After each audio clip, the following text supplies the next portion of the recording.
Fala, galera. Vamos acompanhar aí o jogo aberto, analisando o jogo entre Palmeiras e Ceará, que aconteceu neste domingo pela 19ª rodada. O Palmeiras virou diante do Ceará em um cenário de pressão após o derby. Vamos acompanhar aí.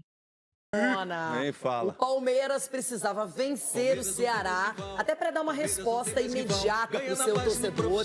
Não foi um jogo fácil, saiu perdendo, mas virou 2-1. Algumas polêmicas, reclamações. Impedimento, né? Impedimento, não teve impedimento. Impedimento. Não vai falar de impedimento? Agora é, né? Arrebentaram o Corinthians vovô. não é, né? Arrebentaram o vovô. Agora é. Vamos ver então, 2-1 o Palmeiras venceu o Ceará, para deixar o torcedor um pouquinho mais além. São dois lados. O Palmeiras estava sem vencer há 3 jogos na temporada. 2 derrotas para o Corinthians com eliminação na Copa do Brasil e um empate contra o Vitória no Campeonato Brasileiro. Por outro lado, no Brasileirão, são 6 partidas de invencibilidade.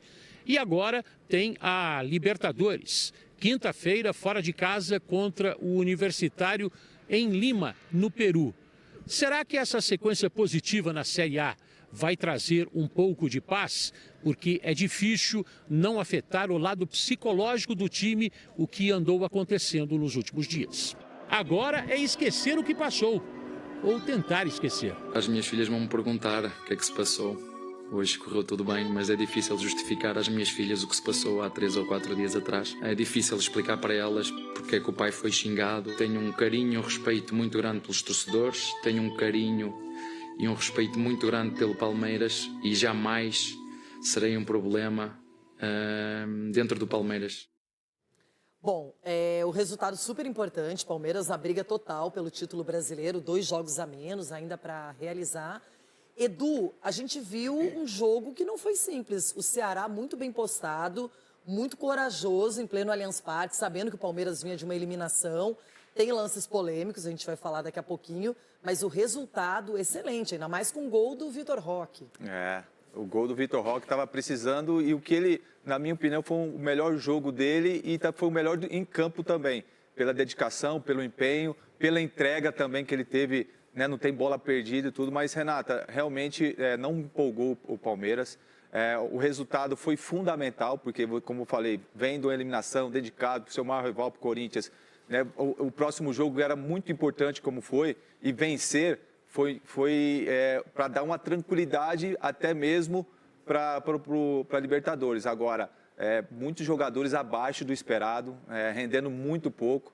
A gente entende que, de repente, falta de confiança, é um momento também, mas eu vejo assim, a questão até mesmo postura dentro de campo, na questão da marcação, sabe, faltando um pouquinho aquele algo a mais que de repente fez a diferença em alguns jogos e alguns títulos que o Palmeiras ganhou, está fazendo agora diferença negativamente. Então, acho que foi um sinal de alerta, foi fundamental sim, né? E como a gente falou, de repente, quem sabe o Abel colocando o Flaco Lopes, Vitor Roque junto, né, dando a oportunidade para outros jogadores, né, nesse momento que o Palmeiras está vivendo, pode ser que ele encontre um time, porque até então a gente não vê um time que ainda empolgou e está empolgando. Tomara que daqui para frente a gente consiga ver isso aí no Palmeiras. Ronaldão, a gente está mostrando aí o Flaco Lopes batendo a penalidade, convertendo. Para você foi pênalti?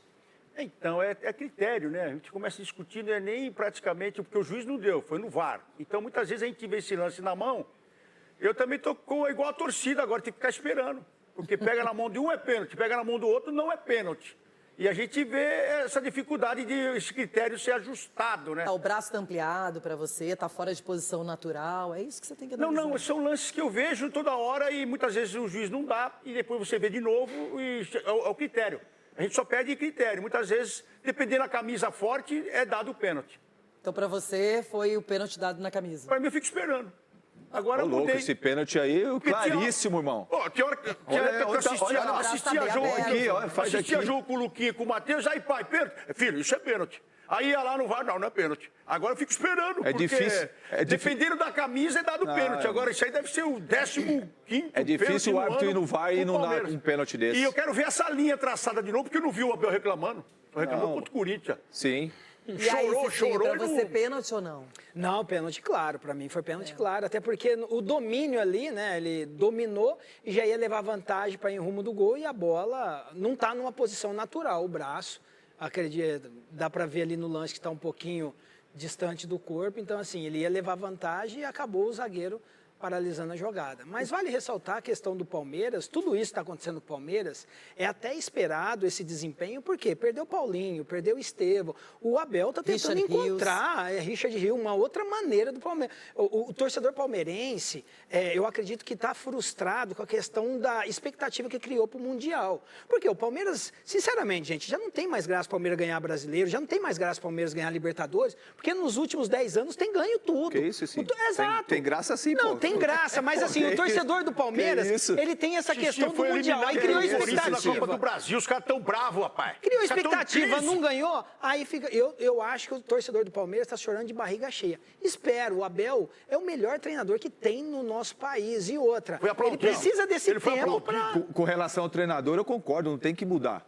Eu acho a questão de você oscilar dentro do campeonato no ano também é normal. Agora, a gente não pode querer agora tá tudo errado, tudo tem que mudar, não. Tem que dar tranquilidade para ele, para trabalhar. E a gente confia bastante no trabalho dele e eu acredito também que a diretoria também Só confia. foi um derby só. Agora, o gol do Ceará, que poderia ter resultado num empate nessa partida, acabou sendo anulado pela arbitragem. O gol do Ailon, ex-internacional, inclusive. Olha, chora coração. Como é que é? Chora... É um chorinho coração. Eu Chora gosto dele. coração. Gente fina e fazer seus golzinhos do Colorado. Agora, Rona, na verdade, eu até comentei com vocês, vendo a transmissão, antes até de saber que seria gol, tem uma imagem que mostra o Ailon adiantado correndo com a bola. Olha lá. Pelo menos, não sei, a nossa é muito distante, mas tem uma imagem da transmissão mais próxima que você vê ele correndo na frente. Pelo menos eu vi e não me surpreendeu na hora em que a linha...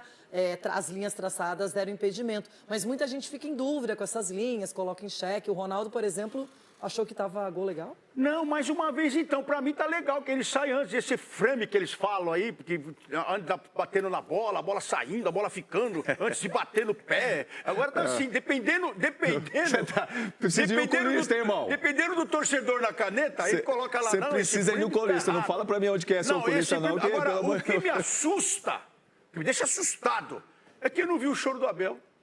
Porque foi pra ele, Ele falou, né? ele Foi pra falou, ele falou É sim. impressionante, quando é Tem contra ele todo o chora. direito de Quando chorar, tem todo o direito de Por reclamar isso que é sim. bom estar em crise mesmo, Não. tá vivendo essa crise. E Sei tem não. que passar, todo mundo passa por crise, Mas Renato. esse é aquele lance que quem define é o VAR traçando VAR, linhas, hein, não ué. é o árbitro. Não é interpretativo isso aí. não O árbitro deu o gol. Então, o árbitro esperou, né, a ué. verificação. Ele deu o gol, ela pitou, voltou pro campo, vamos esperar. E aí, Cicinho, pá. pra você, gol legal, gol ilegal, e aí? É difícil falar, porque tem o VAR, porque né? você lembrou do Ferreirinha, Não, né? Você estava errando na prova de consulta, o VAR deu, tem a linha ali. Então, assim, deu impedimento. Aqui é difícil ver essa linha azul e a vermelha. Eles colocam muito rentes e você não sabe qual que é a que vale. Mas, assim, ao que tudo indica, estava a ponta do nariz na frente. Ó, não tem intervalo comercial, mas tem um recadinho. Mais tranquilo por lá, Mari, porque assim, agora vem Libertadores, né? Sim. Então o Palmeiras não é? Vinícius Nicoletti fez a melhor campanha da competição. Na quinta-feira, exclusiva aqui no Disney Plus, a partida contra o Universitário. Mas ainda repercute, claro, o atentado ou o ataque que o centro de treinamentos do Palmeiras sofreu na madrugada de domingo, Vinícius. É isso aí, Bruno, Mário, abraço para vocês novamente. Aliviou um pouquinho, né, a situação do Palmeiras com essa vitória de virada contra o Ceará, mas ainda vai levar toda essa pressão, com certeza, para o jogo de Libertadores nesta quinta-feira. A gente continua aqui em frente ao DREID, a Delegacia de Repressão aos Atos de Intolerância Esportiva, aguardando os advogados do Palmeiras. O Palmeiras hoje vai registrar o boletim de ocorrência relatando os atentados que aconteceram na madrugada de domingo, antes do jogo, quando os jogadores dormiam, descansavam, se preparando para o jogo contra o Ceará. O Palmeiras está tratando esse episódio como um atentado terrorista e vai até as últimas consequências para tentar punir os agressores, e divulgou nota dizendo que não vai se intimidar diante desses atos criminosos. O delegado também está aqui, falou com a gente, né, em off por enquanto, daqui a pouco a gente vai tentar a entrevista com o delegado, o Rodrigo Correia, ele passando que a delegacia, a Polícia Civil também vai em busca de imagens para tentar identificar esses agressores. Nesse clima, o Palmeiras segue se preparando aí para a sequência, para o próximo jogo, como a gente destacou aí, Libertadores na quinta-feira,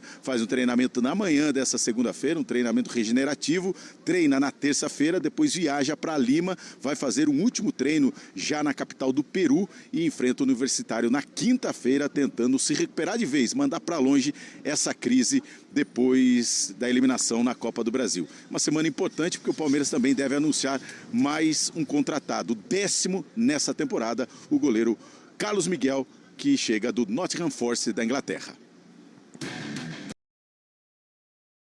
A contratação de Carlos Miguel pelo Palmeiras pode levar mais tempo do que o esperado. O vazamento do acerto mudou a rota das últimas conversas entre as partes.